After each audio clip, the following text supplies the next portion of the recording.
Hi, I'm Robert F. Kennedy Jr. I'm the Secretary for the Department of Health and Human Services.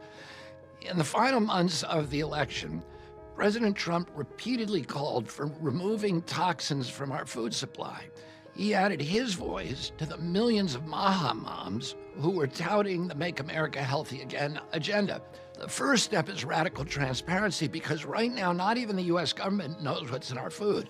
In 1958, the government created a designation called Generally Recognized as Safe, or GRAS, so that we can make common ingredients like salt and baking soda exempt from testing. But today, it isn't just salt and baking soda. Food companies and cooperative regulators have enlarged the GRAS exemption so that these companies can decide for themselves whether a substance is generally recognized as safe. No FDA approval is needed. European nations, on the other hand, require that a chemical be proven safe before it becomes a food ingredient.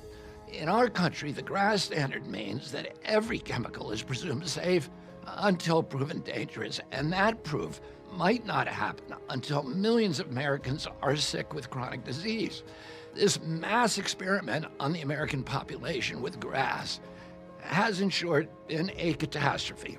We now have around 10,000 chemicals in our food, while Europe has only 400.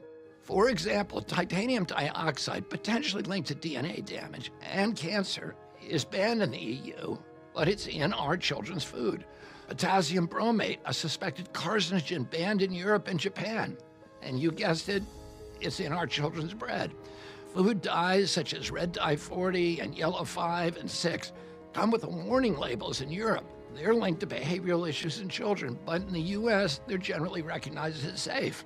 I can't really blame the food companies. They're just doing what we've allowed them to get away with in a system that's taken on a life of its own. We all agree now that it's time to change the system, and that's exactly what we're going to do.